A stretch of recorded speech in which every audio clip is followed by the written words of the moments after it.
প্রতি বছর লাখো মুসল্লি হজ ও উমরাহ পালন করতে গিয়ে পবিত্র কাবা শরীফ তাওয়াফ করেন। এ সময় কাবার গায়ে জড়ানো কালো রঙের সুদৃশ্য গিলাফ বা কিসওয়ার, সোনালি রূপালি সুতোয় বোনা কোরআনের আয়াত ও অলংকৃত ক্যালিগ্রাফি সবার দৃষ্টি আকর্ষণ করে। অনেকেরই অজানা এই ঐতিহাসিক ও মর্যাদাপূর্ণ শিল্পকর্মের প্রধান রূপকার একজন বাংলাদেশি বংশোদ্ভূত ক্যালিগ্রাফার মুক্তার আলম শিকদার। চট্টগ্রামের লোহাগাড়া উপজেলার রশিদের ঘোনা গ্রামে তার পৈতৃক নিবাস হলেও জন্ম ও বেড়ে ওঠা সৌদি আরবে।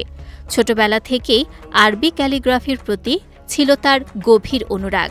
মক্কার উম্মুল কুরা বিশ্ববিদ্যালয় থেকে চারুকলায় স্নাতক এবং ক্যালিগ্রাফিতে বিশেষায়িত স্নাতকোত্তর ডিগ্রি অর্জনের পর তিনি শিক্ষকতা ও শিল্পচর্চার মাধ্যমে নিজের দক্ষতাকে আরও সমৃদ্ধ করেন। ২০০২ সালে আনুষ্ঠানিক পরীক্ষায় উত্তীর্ণ হয়ে তিনি মক্কার কিসওয়া কারখানার প্রধান ক্যালিগ্রাফার হিসেবে দায়িত্ব গ্রহণ করেন।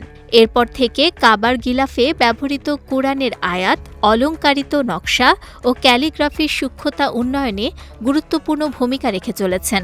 ঐতিহ্যবাহী থুলুত লিপির মূল নকশা অক্ষুণ্ণ রেখে তিনি এর অনুপাত, সৌন্দর্য ও নিখুঁততা আরও বৃদ্ধি করেন। পাশাপাশি আধুনিক প্রযুক্তি নির্ভর বিশেষ ক্যালিগ্রাফি প্রোগ্রাম চালু করে এই শিল্পকে নতুন মাত্রা দেন। ক্যালিগ্রাফির পাশাপাশি তিনি দীর্ঘদিন কোরআন শিক্ষা ও গবেষণার সঙ্গে যুক্ত ছিলেন। বিভিন্ন আন্তর্জাতিক ক্যালিগ্রাফি প্রতিযোগিতায় পুরস্কার অর্জনের পাশাপাশি বিচারক হিসেবেও দায়িত্ব পালন করেছেন। তার অসাধারণ অবদানের স্বীকৃতিস্বরূপ সৌদি আরব সম্প্রতি তাকে সম্মানসূচক নাগরিকত্ব প্রদান করেছে।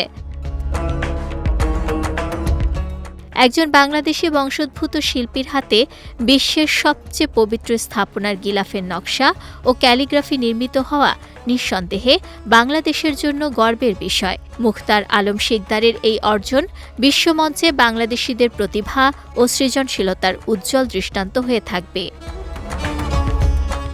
বিজয় টিভি নিউজ ডেস্ক।